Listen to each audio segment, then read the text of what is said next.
ጆሲ ሜሮን ሳለ ሳምቾ መልስ እንደሰጠችው አወቀ።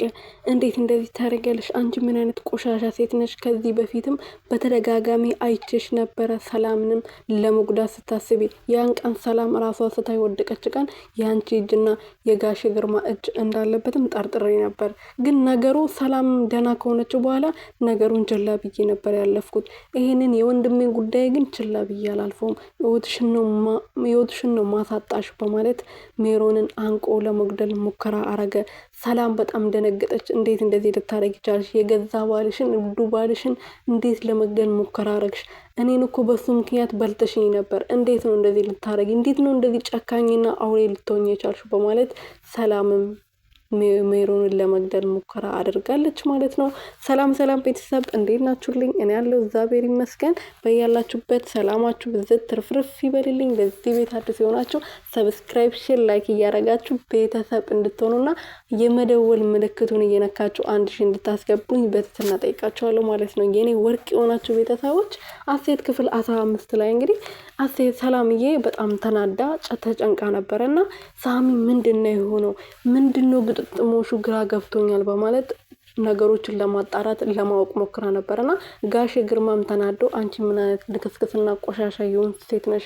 እንዴት ነው ባለትዳር ወንድ የምታባልጊው? በማለት ሁሉም ሰው እሷ ላይ ፊቷን አዞሮ ነበርና ከጆሲ በስተቀርና ከሳሚ በስተቀር ማለት ነውና ሜሮን በጣም ተናዳ እንዴት ነው ባሌን ልታባልጊ የቻልሽው? በዛውም እኔ ቤት ውስጥ እያለው ከአልጋይ ላይ አንስተሽ እንዴት ነው አልጋሽ ላይ ልታስተኝ የቻልሽው? አንቺ ምን አይነት ቆሻሻ ነሽ? በማለት አንቃ ለመግደል ሙከራ ስታረግ ሳሚ ነበር ደርሶላት ያተረፋት። እኔ ምንም አላረኩም። ቢጠራት አልሰማችሁም። እንደ ሬሳ ታኝታ ስለነበረ ለዛ ነው እኔ ስለምሰማውና ስለማዳምጠው እኔ ጋር መጥቶ እየተኛው እንጂ ሌላ ነገር የለውም። ይህን ጥያቄ ደግሞ መጠየቅ ያለበት ባሏን ነው እንጂ እኔን ሰላማዊት አይደለም በማለት መልሳ ነበርና ግን እሷ ሜሮን የምትሰማ ልጅ አይደለችም። በድጋሚ ኤዳ ሳሚ በዛ ሁኔታ ውስጥ እያለ ታሞ እንደዛ ተኝቶ እያለ እሱንም ሜዳ ጠይቀው ነበረ። እንዴት እንደዚህ ታረጋለህ? ከማንም ገረድ ጋር ራስን አውርደ ራስ ዝቅ አድርገ የማንም ምናምንቴ ፍራሽ ላይ የምትጋደመው በማለት ስትሰድበው ነበርና አቤትን የኛ ሰራተኞች እኮ ስንቱን እንደቻል ነው። ይሄ እውነት እንዳለ ታውቃላችሁ አይደለ? በህይወትም ማለት ነውና እኛ ላይም እየተደረጉ ያሉት ነገር ሊሆን ይችላል።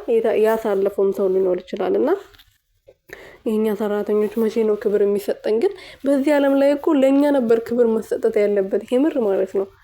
ግን ምን ይደረጋል ገረዶች ተበለናል። ግን እግዚአብሔር ይመስገን መድኃኒዓለም ጉልበቱ ጤናውን እጅ እግር ሰጥቶን ይሄን ገረድ የሚባለውንም ስራ ሰርተን እንድንኖር ፈጣሪ ስላደረገን ክብር ለሱ ይሁን እላለሁ በዚያው አጋጣሚ ማለት ነውና እና ቤተሰቦችዬ ሰላምዬ እንግዲህ ሰምታለች ሜሮን በስልክ ስታወራ መርዝ ብላ ስታወራ መርዙ መድኃኒት የሚያስጠፋ ነገር የለም ወይ?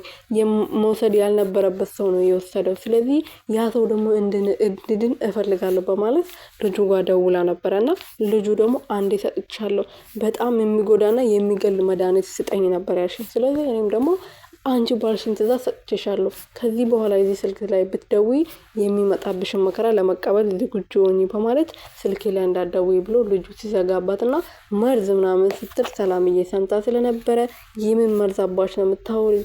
በዚህ ሰሞን ሳሚ እንደዚህ መታመሙ አንቺ ዛሬ ስለ መርዙ ማውራትሽ ግጥምጥሞሽ ነው ወይ ብለሽ ታስቢያለሽ? በማለት ሰላም ሜሮን አንቃ ይዛታለች ማለት ነው። እውነቱን ታጋልጣለች። ሳሚንም እሷ መረዘችው ታሳውቀዋለች ብዬ ተስፋ አደርጋለሁ። እናንተም ተስፋ ታደርጋላችሁ ብዬ አምናለሁ። እና ባካችሁ ድራማው ቶሎ እንዲለቀቅልን አረው ይበሉ። የምሬን እኮ ነው እናንተ ቀላል አይደለም እንዴ? ምን ሆናችኋል? ለምን ቶሎ የማይለቀቀው?